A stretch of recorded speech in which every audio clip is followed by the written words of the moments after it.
All right, cool. We're back for not the last one, the best one. That's how we're doing it, Coach. Again, head football coach Mike McGlinchy. Super excited to have you here, Coach, and to take time. And I know you had recruits yesterday, and we were kind of texting back and forth. So I'm going to give you all the time that you possibly can go. Hopefully, we get some more questions that come in. So it'll be like about 45 minutes, and then that last 15 minutes we'll go into it and wrap it up from there. All right. Great. Well, thank you, Coach Riley, and thank you for including William Jewell in this clinic. And sorry, guys, I'm still getting used to this here real quick. Good.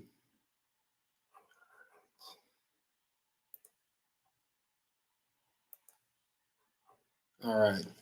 Coach, is it possible to be able to pull it up with a side view?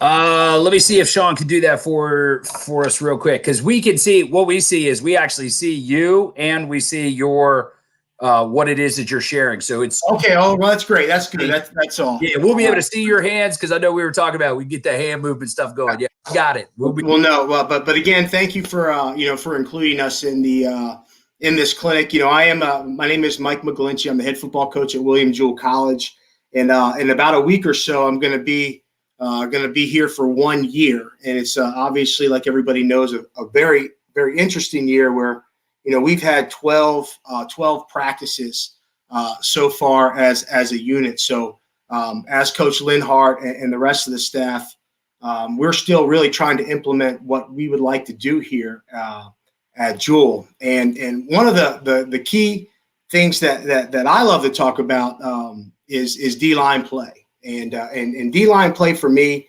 is more than just big guys running in there and creating havoc. And I really love the technical aspect of playing defensive line. I love the mentality it takes. It's we're a 3-4 defense, and it's a 3-on-5 mentality.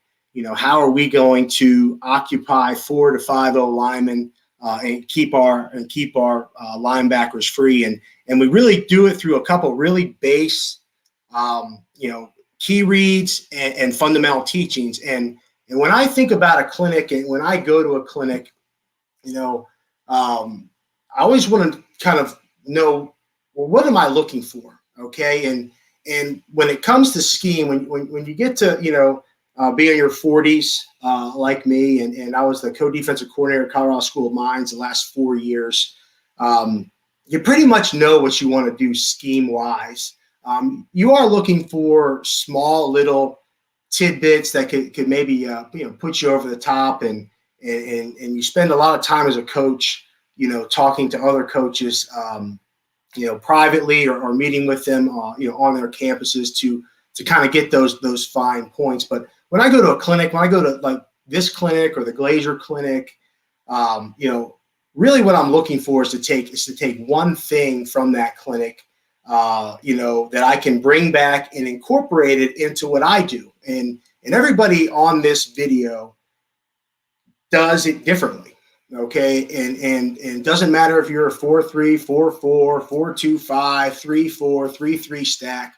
All right. Even if you're in a group of other, say, like coaches, you're all going to be doing something a little differently. So what I hope that you get out of this is how we teach our defensive line to win. All right. And that is, a huge thing. From a technique standpoint, you don't have to have the best guys. You don't have to have the biggest guys, but you do have to have guys that buy into the system. All right. So moving forward, pretty much championship fundamental defensive line play. And I've been lucky enough to be at Colorado School of Mines from 2016 through the 2019 season. While I was there, I was promoted to the co-defensive coordinator. And every year that we were there, we improved our run defense. And run defense for us was huge. And in 2018, we gave up 100 yards rushing for the season. We won our conference. We went to the national playoffs. And then in 2019, we took another step.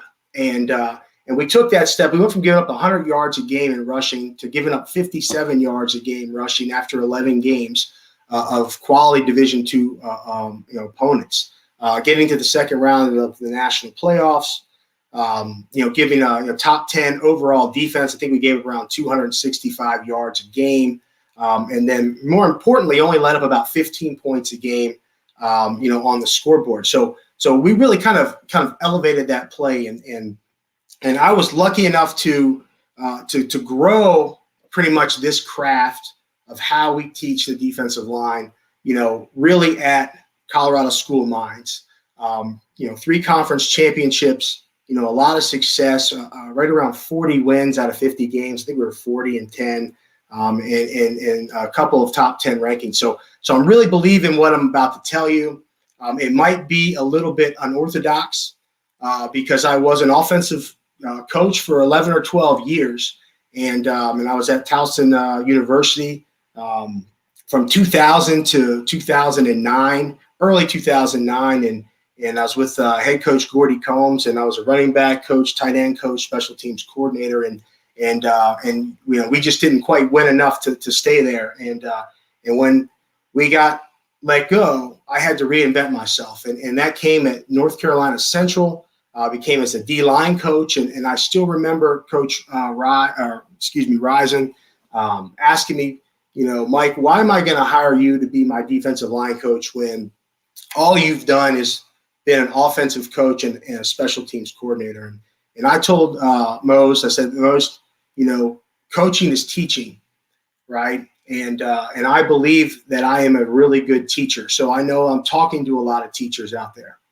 All right. And I said, I've spoken to a number of guys that I trust, that I know are really great defensive line coaches. Right. And I'm taking what they've told me and I'm going to do that for you there. All right. While incorporating, my own brand onto North Carolina Central defensive line. And I guess it was compelling enough because he gave me an interview and I got hired. And what I did and what I continue to do throughout my career since that moment is when I go into something new, I do it exactly. One, I talk to a number of people that I know in that area that are experts in that area, and I listen to them. I ask them questions, and then when it comes time for me to take the reins, I pretty much do it exactly how they told me to do it, and I do it that way for a year. Just so I can get a little experience under my belt. And then after the year, I start to progress and start to move things in different directions.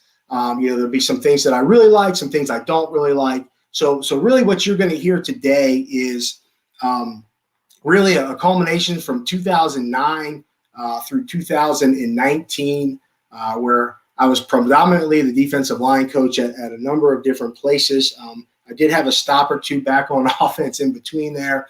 And now I'm the head football coach, and I'm mostly just focusing on structure of our program, recruiting, and special teams. And I've hired out a really great defensive coordinator who we share a lot of similar attributes. But to kind of move this thing along, let's talk a little bit about, what are the 6 essential D-line traits or activities that they have to do to be great against the run defense. And for me, it all starts with stance and start.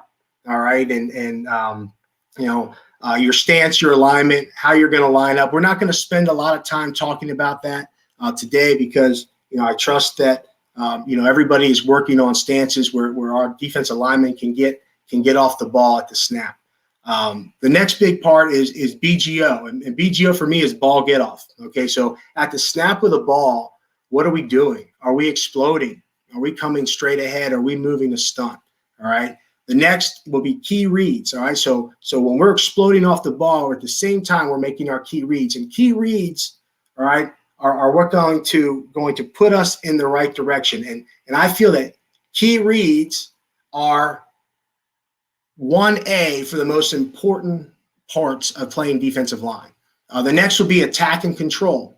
All right. And this is the one that I think is 1B. All right. The attack, and then more importantly, the control of the offensive lineman.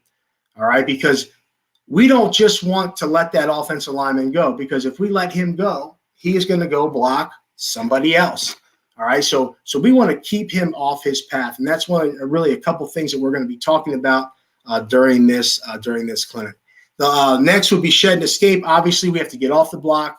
All right, pursuit to the ball, and then tackle. The key part for this clinic is going to be key reads. I'm going to go over the triangle key read, which is really the most basic for all you 4-3 guys, 4-4 guys, 4-2-5 guys. Triangle read is what your defensive lineman will be in most of the time. For 3-4 guys, I'm going to go over really what made our defense against the run over the last couple of years, which was our reduction reads. Okay, how we teach those. I'm going to have some video of pretty much drill work, what we work on every day, what we're trying to accomplish in each drill. And then, I've pulled out a clip or two of guys that have just really done it really well for me over the years. But key reads, okay, again, quick indication of what the play is, puts you going into the right direction. A correct initial reaction to your primary key is a vital part of making the play. And you should see and react all at the same time. All right. So it's not like you're compartmentalizing. You have to be a multitasker to play defensive line. We have a key progression. We have a couple key progressions. We have a triangle read. We have an inside technique read, and then we have a reduction step read. The first one we're going to go over here is triangle key read. Okay. And the key terms and concepts you're going to hear from me are man on, man down the line, and near back. So we're going to pull up to a picture real quick. So right here, we're going to look at the defensive tackle. The defensive tackle would be in the 3 technique and outside shade of the guard. All right. So his first read is going to be man on. So we can all see the one there. So the man on is the guy I line up on. All right. So sorry, guys. So pretty much just to the guard. So if that guard were to attack me in any way, if he would come at the defensive tackle in any way, I no longer have any more reads. All right. But let's say that guard, he decides to go away from me. So he's going to work a gap down scheme. So he's going to down into the A gap, and he's going to work up for my backside inside linebacker. All right. Once he does that, okay, my eyes are going to go down the line of scrimmage because I am looking for some type of a trap coming back. So you guys can see, all right, 1 is man on, 2 is man down the line. All right. If I do not see somebody coming back from opposite the center, all right, to trap me, then my eyes next are going to go to the near back. And in this case here, we have an eye backfield. We don't see a lot of eye backfield anymore, but I have this in here just for the interior defensive lineman. Okay. So again, man on is the man I line up on. It's the number 1 read. If that guy were to step at me, would try to drive block me, reach block me, I no longer have any more keys in the triangle read. If he were to go away from me, all right, I'm not necessarily going to let him go where he wants to go. Okay, that's part of the control aspect. But I am going to get my eyes down the line of scrimmage, and then if nobody's coming back to trap, I'm going to get my eyes up to the backfield, okay, to the near back. We'll move on real quick, and we'll do it from the defensive end. So right now we're sitting in a 9 technique, it looks like, with the tight end. All right, so again, the tight end will be the man-on read and the triangle read. If that tight end were to gap down and work up to the backer, all right, I would influence him down. My eyes would go to the kick-out block or the man down the line of scrimmage. When I don't see him, all right, then I'm going to get my eyes up to the near back. All right, and in this example here, this is a little bit more common now. Right now, the near back is number 3, but on the snap of the football, number 3 most likely is going to be making either a play fake. The quarterback's going to, has a zone read option with him. So really what I taught my defensive ends over the last couple of years is that third read really ends up being the quarterback most of the time, especially in a single back set, because as that 3 goes to take the handoff and the quarterback's eyes are back here on this defensive end, all right, he becomes the near back. All right. So what we're going to do here now is we're just going to quickly talk about control aspect. All right. So when number one goes away, all right, it means he's going to drive down into the C gap right here. All right. Our end is still going to collision and fit the tight end. All right. As he collisions and fits the tight end, all right, if he's the last man on the line of scrimmage, which he will be here in this 3-4, he is going to press his inside hand long, all right, and he is going to bring his inside foot up, and he's going to flatten the tight end down the line of scrimmage. All right, we do not want the tight end to get vertical, because if he gets vertical, he's going to be in the way of our linebackers. All right, so as he gets that that tight end, all right, with his inside arm long, his inside foot up, and he starts washing that tight end down. And what I like to say, he's run blocking him. All right. My eyes are going to peek down the line of scrimmage, and I'm going to look for number two. All right. If that guard is pulling for a kick out, so it's some type of counter play or something along those lines, all right, I'm going to continue to keep my hands on the tight end, all right, until my next threat, number two, gets all the way to me. And then I'm going to take my outside arm, and I'm going to rip through his inside shoulder pad. All right, I'm going to what we call wrong arm, okay? And in the 3-4 defense, what we run at Jewell and what we ran at Mines, our interior D tackles and D ends always wrong armed. We never boxed, all right? There are some cases where you could box it, and that's fine, but we always taught our guy to wrong arm it. And while I am holding that tight end up and washing him, I'm run blocking him down the line of scrimmage, right? I am keeping that guard from being able to get in the line of scrimmage and kick me out. So I'm already creating my space by keeping that tight end inside of me with my hands on. So it's very important not just to let these guys go. All right, then we'll go to the next scenario. Tight end goes down, okay? Two hands on the tight end. I wash the tight end down, all right? I get my eyes up on the QB, all right, or the near back. If that near back, the quarterback keeps the ball and runs wide, I'm now going to disengage from the tight end. I'm going to chase the quarterback inside out, all right, running at his inside hip. And the number one thing I like to tell the defensive ends and tackles is you don't have to tackle the quarterback. All right, everybody goes, well, you're crazy, right? I just want you to run as fast as you can run through his inside hip, and I want you to push him as wide away from you as possible. Because in the high school level, the college level, and even in the pro level now, because they're running a lot more quarterbacks these days than they have in the past, that quarterback most likely is going to be a better athlete and a faster athlete than your end. So all you're trying to do is influence him to run horizontally and wide, make him bubble, as opposed to being able to run downhill and get on your backers. All right, so what we're going to talk about real quick right now is the initial movement. So at the snap of the football, what am I trying to hit? All right, so I'm going to take my inside hand, right, and I'm going to press it right down the middle of their sternum. My outside hand's going to go through the armpit.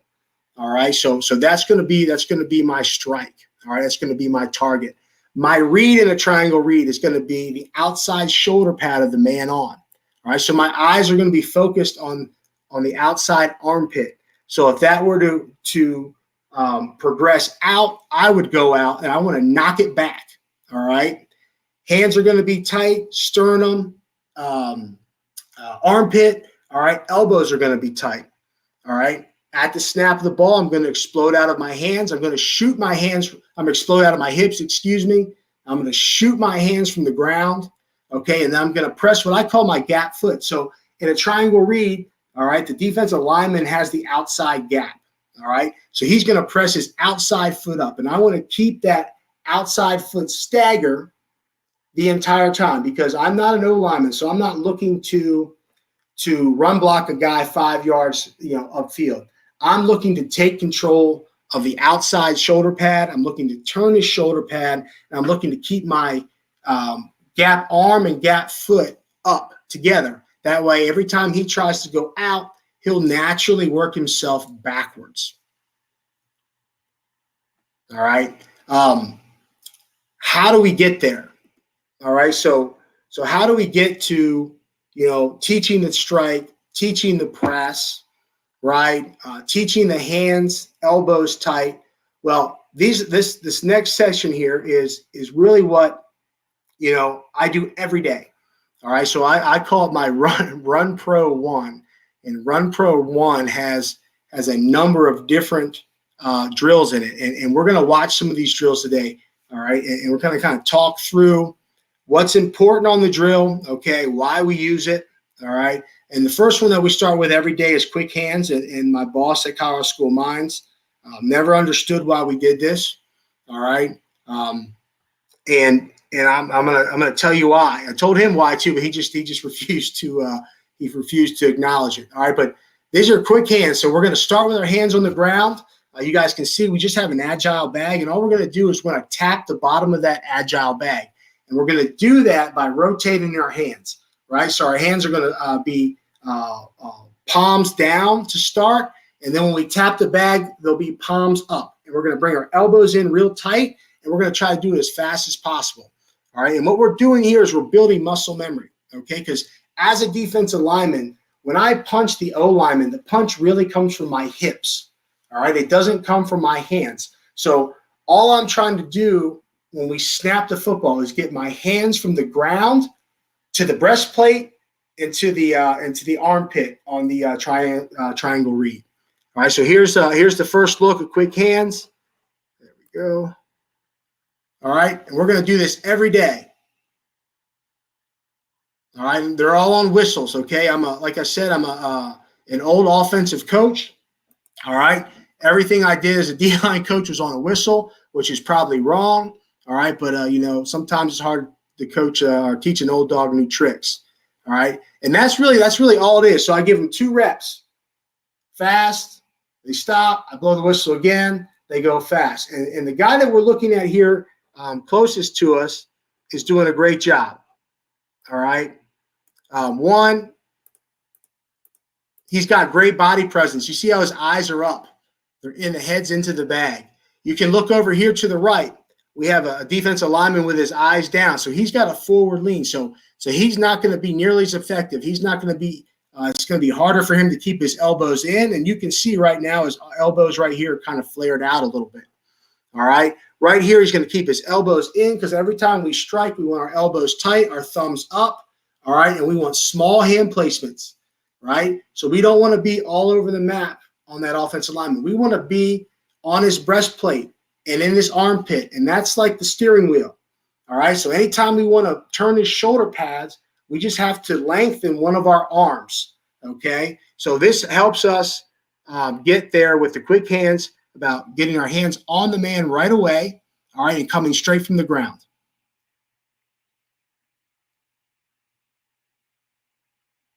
All right.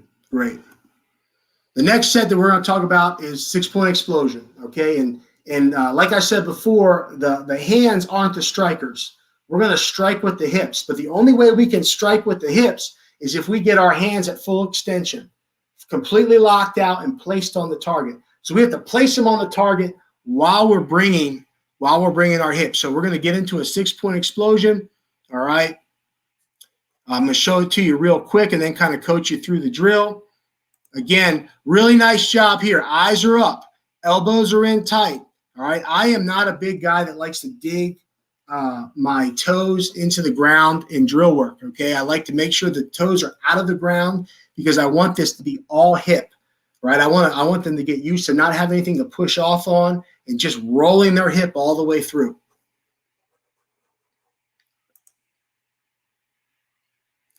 Okay. And he does a really nice job. All right. Of bringing his hips all the way through.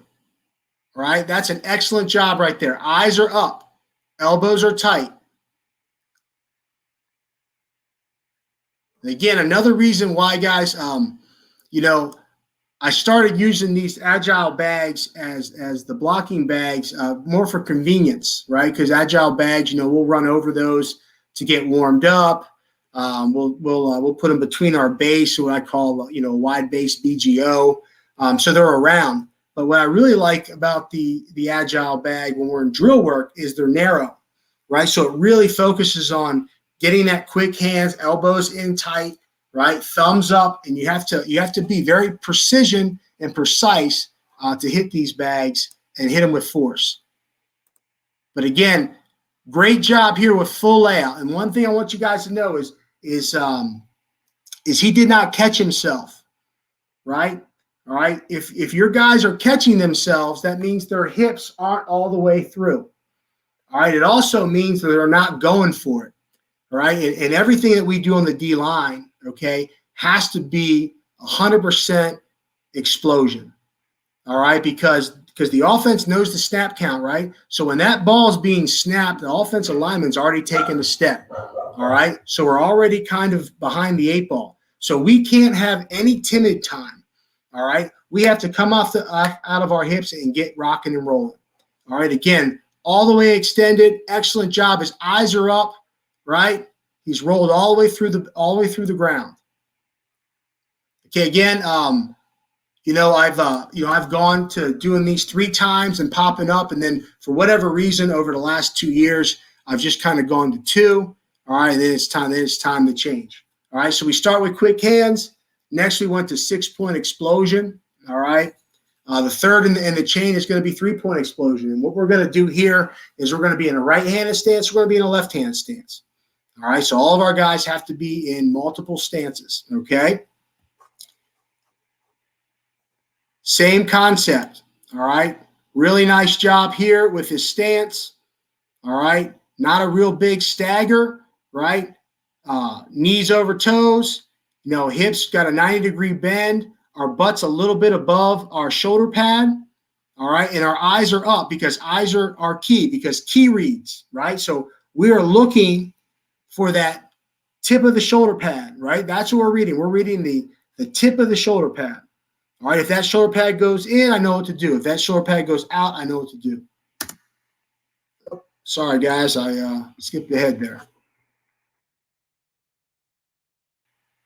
Good. Again, as we are coming out of our hips, you guys see how the feet don't move? Right? That's a big thing is guys and defensive linemen want to take steps. And if they take steps, they're not going for it. All right? We are going to blast the offensive lineman, right, with our hips and our hands. All right? And then we're going to move our feet. All right? So I always say fast eyes, fast hands, fast feet. All right, so feet are third. All right, really nice job. Again, not catching himself. Then we just went and switched into a left-handed stance. Exact same thing. Eyes up all the way through. All right, great job. All right, now, next is what we call hip and rip, okay? And what hip and rip is it comes out of a 3-point stance. It could also come out of a 2-point stance. We're still using the quick hand model where I'm taking my hands from the ground. I'm putting them right onto the bag. I'm keeping them straight. I'm going to strike with the hip. All right. But this is where the triangle read comes in. All right. So we are going to roll our hip behind our gap arm and gap foot. All right. So this is real important. All right. For how to maintain and control the offensive lineman. So this offensive lineman is going to try to reach me. All right. I'm going to hit him with quick hands, hips. Right. Then I'm going to lock out my gap arm. I'm going to roll my hip behind my arm and press my gap foot. All right. And this is where it really the control comes into it.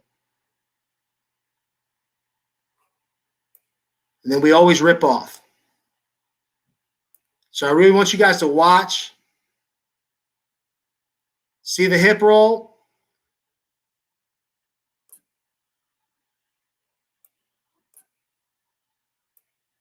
Excellent job.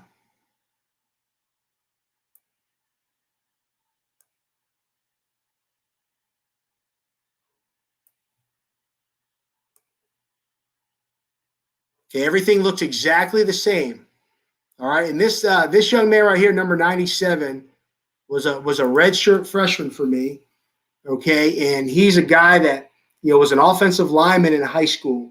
Okay, and never played defensive line until he got to Mines.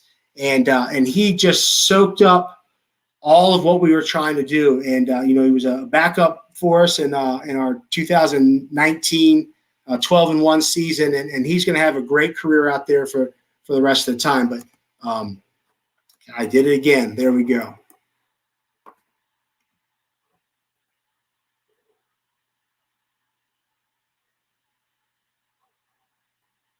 But the big point here, guys, is everything's the same. It's quick hands, 3-point explosion. Okay, this guy's trying to reach me, right? So now I'm going to roll behind my gap arm and gap foot, roll my hip behind it, and I'm going to press, and then we're going to rip off. Good. Last time for this. Good. Excellent work. All right, so we're still in Run Pro 1 now, guys. So I usually would spend 10 to 15 minutes on Run Pro 1. All right. We would finish with shoot tackle. All right, and shoot tackle is my favorite thing. All right, so we had a Rogers 10 by 10 shoot. Okay, and what we did is I put everybody by a post. So there's 4 different defensive linemen in the cage at one time. All right, we'll do exactly what we just did in the hip and rip. Right, so it's going to be the quick hands to the sternum. It's going to be the 3-point explosion. It's going to be rock behind the hip. It's going to be rip off, and then we add a tackle. All right. So this drill is set up with, a defender, an offensive lineman, and then standing back here is a running back. Okay. And this guy on the snap, when I blow the whistle, all he's going to do is going to move this foot out a little bit. All right. He's going to step out there to simulate a reach block, and then the rest is history. Okay. This is a great way to get reps.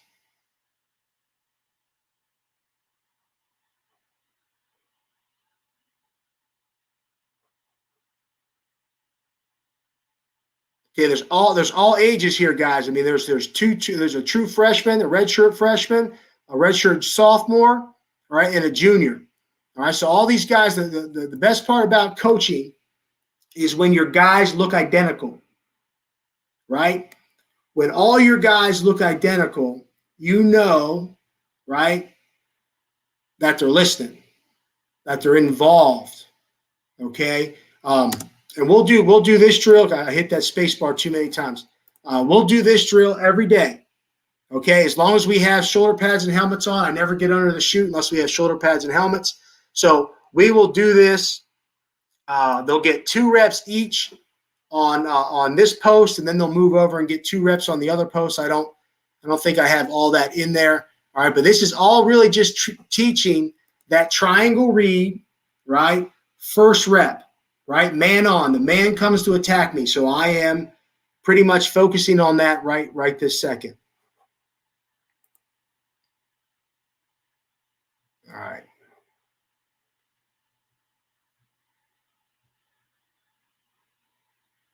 This should be the last one right now.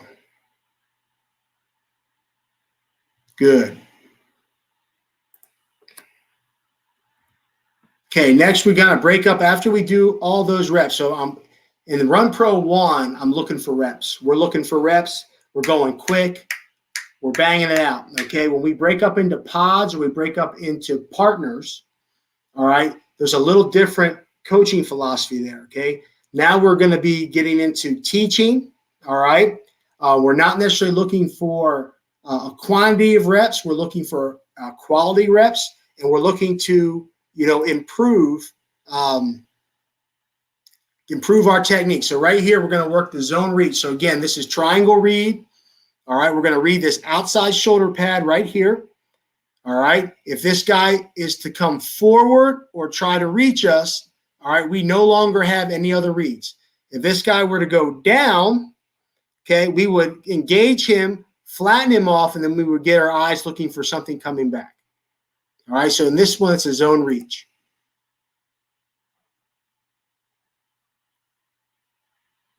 Good. Okay, so that last one, you guys can see the difference between the hips.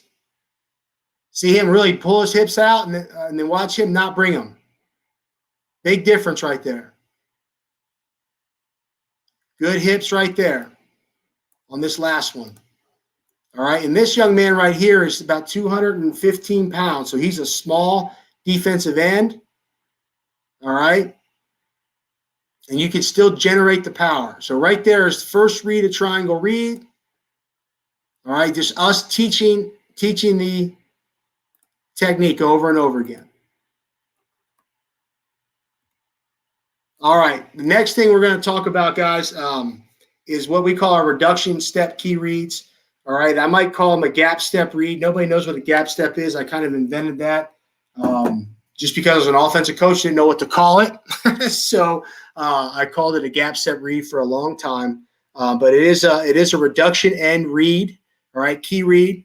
And there's 2 points or 2 points that we need to know in reduction key reads. There's a pressure key and there's a visual key. All right, so the pressure key is the man you line up on. All right, so just like your triangle read, number 1, right? That's what a pressure key is. A visual key is the next lineman inside in the direction that we're going. All right, so here in the reduction key read, a reduction step is we're going to step inside. Okay, we're going to step at a 45-degree angle to the back hip of our visual key. All right, and then we're going to read the visual keys near shoulder pad. All right, so we're going to line up on the tackle, and our eyes or peripheral vision is going to be on the guard. All right. Snap of the football, the guard is going to tell us everything. So we're not ever going to look at the tackle again. All right. So again, we're going to take that 45-degree step to the back hip. All right, of our visual key, which is the first down lineman inside of us. All right. Our second step depends on what the visual key does. If the guard were to come out to us, all right, then our second step is so we go visual key 2. That's guards working to us. All right.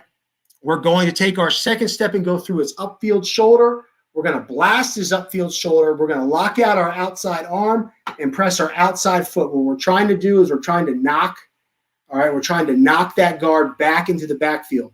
All right. Because on defense, all right, what we are trying to do at Jewell, all right, is we're trying to make the running back run laterally. And we're trying to keep our inside backers running on 45s. All right. And I'm a big believer in angles and not gaps. All right. So I want you guys to know that from a scheme standpoint. All right. Everything I'm talking about is I am not overly concerned about getting reached in anything. Okay. Because if we get reached, we're going to push that lineman, all right, into the backfield. All right. And by pushing him into the backfield, we're going to make the running back get off of a 45-degree angle. We're going to make him bubble. We're going to make him run flat.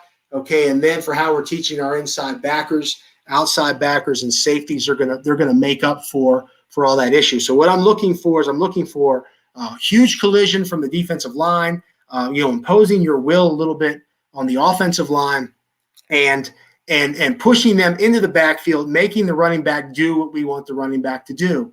All right. In our 3-4 system, we want the running back to cut back, right? Which is great because most offensive running back coaches are teaching the inside zone as a cutback play. All right. And I was a running back coach for years, and that's what I want you to do, because I want to tell our linebackers where to go. All right. So in the reduction key read, all right, we're going to be reading the visual key. We're going to line up head up on the tackle. All right. When we take that 45-degree step in, that guard expands to us. We're going to blast through the outside shoulder pad of the guard, and we're going to push him. We're going to push him back into the backfield to the best of our ability. And we're only going to push him back a yard or 2. And what I like to tell our guys is we want to get our heels on their side of the line of scrimmage, and then we don't want to go any deeper, because the deeper we go, right, now we open up lanes behind us. All right. And that was a big change from 18 to 19 with our defensive line, because everybody wants to make plays. And I used to talk to the D-line all the time is what's the difference between tackling a guy for a 1-yard loss, a 0-yard gain, or a 1-yard gain? In the grand scheme of things, nothing.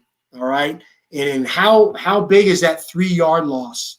Right. So if you might get him one time 3 yards in the backfield, but the next time you push that deep in the backfield, he gets underneath you, he gets outside the linebacker, then he runs for 60 yards. Right. I'd much rather just hold my ground not give him a place to go and take care of business. All right. So the first one we talked about here was guard 2.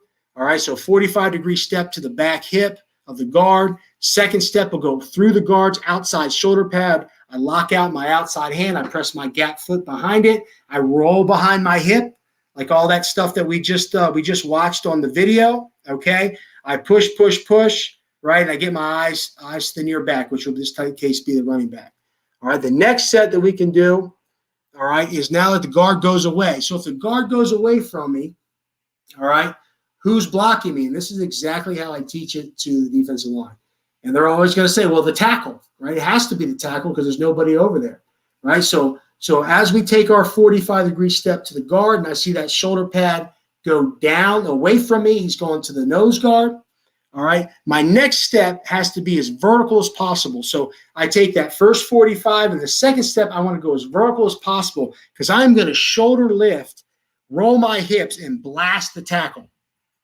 Right? That's what I'm looking to do. I'm looking to blast the tackle, all right? And then I'm looking to shuffle down behind the guard. And it's very important that when I shuffle back down behind the guard, I keep shuffling, all right, until I get the running back on my outside shoulder pad. And then once I get him on my outside shoulder pad, I sink, right? I anchor in the ground. All right, what that does is when I get the running back on my outside shoulder pad, that means he's automatically cutting back. All right, when he's automatically cutting back, we are now going to be +2 in the 3-4 defense in the back end. Okay, our pretty much our inside linebacker, one of our best tacklers. All right, we'll meet that guy right at the line of scrimmage. All right, and then if he doesn't get him, you have an outside backer that'll be right there too. So it's pretty much a combo tackle. It's an easy tackle. The running back isn't running downhill; he's going lateral, and that's really what we're trying to do. So our guys are going to read the guard. If the guard comes to, that means they're on the front side. They're going to punch through the outside shoulder pad of the guard. They're going to press them vertical for about a yard, yard and a half, 2 yards at the most. All right, we're going to tell that running back to cut back. As he cuts back and tries to work back behind the center in the guard, all right, our backside end who's on a reduction step is going to be shoulder lifting the tackle, all right, shuffling down flat until he gets that guy on his outside shoulder pad. He's going to anchor, all right. The back is going to most likely immediately cut outside of the tackle who will still be trying to block you as you're anchoring, all right, to the unblocked inside backer who's going to rock back, all right, and then your secondary support will come from your outside linebacker, okay, and then your in your third, your bonus, which I like to call it, will come from the third level in the safety play. So the reduction key reads really took the Mines defense to new heights, being the #1 rush defense in the country in 2019. All right, I'm going to show you how I coach it.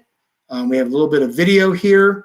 All right, this is a little bit more advanced when I'm coaching it because we'll break into pods. So like you saw the zone reach where it was a one-on-one type of thing, I'll break these guys into pods. They'll be in groups of 3, and I kind of do the down-the-line coaching there. So I'll make sure I have an older guy and 2 younger guys, all right, throughout it, and then I'll make the correction on who's ever going, and then I'll tell the older guy, hey, make sure you get him right. So when I come back, right, he's been coached up the entire time that we're having practice. All right, but here's a double reduction. All right, so that means that this defensive end and this defensive end are both going to be stepping to the back shoulder or back hip of the guard. They're both going to be getting different reads. So this one's going to get guard 2. This one's going to get guard away. All right, so you're going to get a chance to see the cup, which we call the front side, and the shoulder lift shuffle on the back side. All right. And let's watch the cup first, right over here. Okay, again, you see the footwork. 45-degree step to the back hip, right? Guard comes to. Boom. Then let's watch all the other stuff that we did. Quick hands. Watch the hips. 3-point explosion. Okay, watch him rock behind his hip, right? Hip and rip. Hip and rip.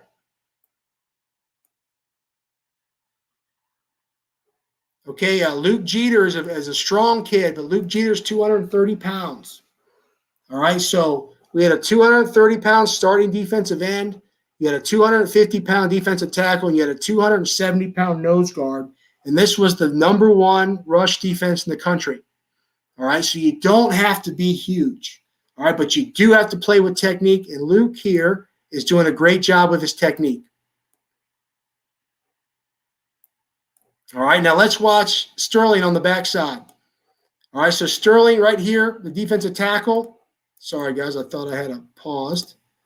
All right, he's going to get guard away. So his first step will be a 45 at the back hip. Guard goes away. He's going to take his next step, going to go as vertical as possible, and he's going to shoulder lift and shuffle.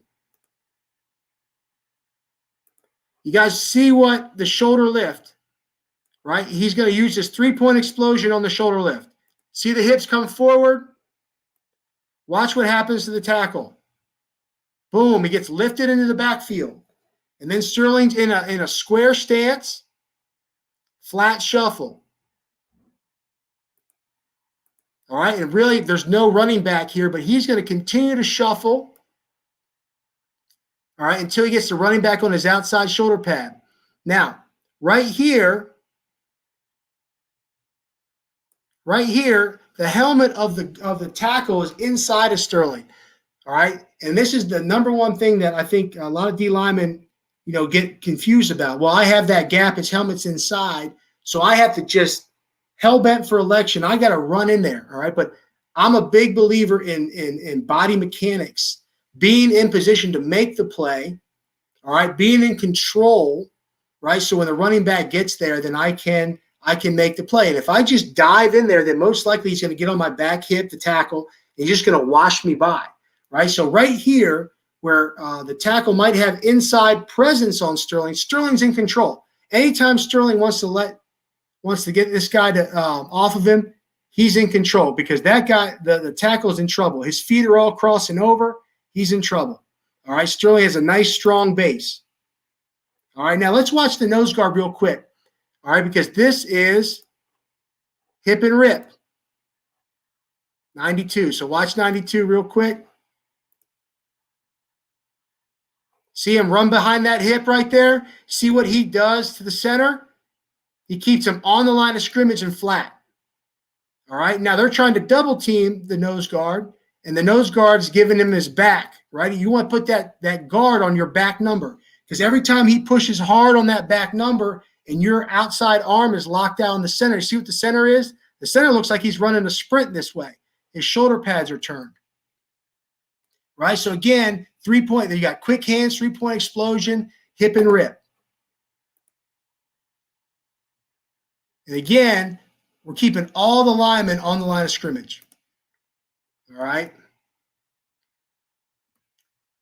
All right, single reduction. All right, so in single reduction, we're going to get one guy's going to be on on second to the back hip. The other guy's going to be working triangle read. So I'm pretty sure this one here is working triangle read to the left. All right, the one on the right is going to be gap stepping. All right, or excuse me, reduction stepping. All right, so he's going to step on a 45 to the back hip. He's going to get guard too, so he's going to get that cup action again. Okay, again, he didn't have as good of a hip roll as he did the first time, but he's still in control, still knocking that guard back. All right, now one more thing I want everybody to understand is I'm a huge believer in playing head ups, right? Because if you're an offensive lineman and the guard and tackle right over here to the right are going to be double teaming my end, all right, they're taught to take half a man. So the tackle's going to step out a half a man, right, while I'm going to step in a half a man. So pretty much I'm eliminating their double team right off the bat.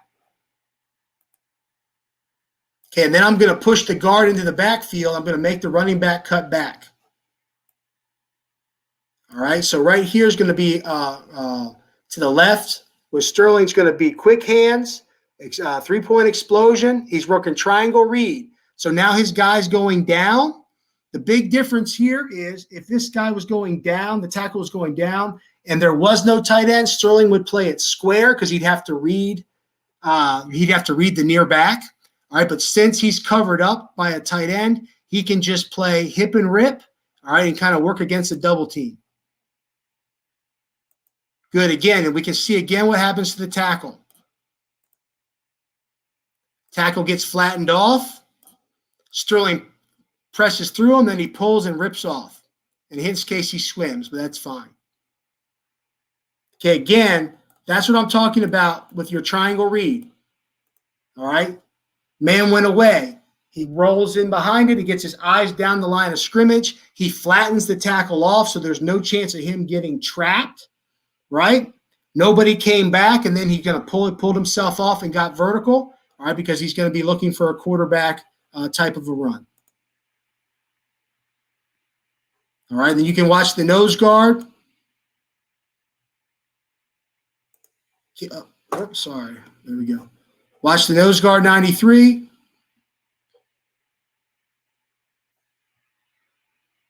You guys can see the hip rip. See him roll behind his hip. You guys can see what's happening to the center. Center's getting ejected out of there. All right, you can see what's happening to the double team.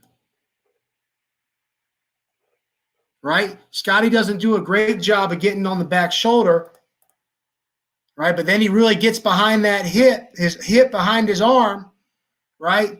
Then the double team can't move him. So again, guys, you can see 5 offensive linemen all standing on the line of scrimmage. All right, and that's really what we're looking for as a defensive line play. All right.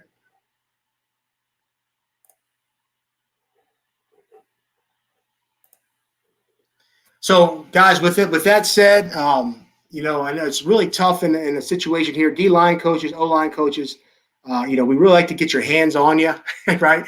Like to get you to stand up, do some things to kind of help, you know, you guys feel the leverage and the power there.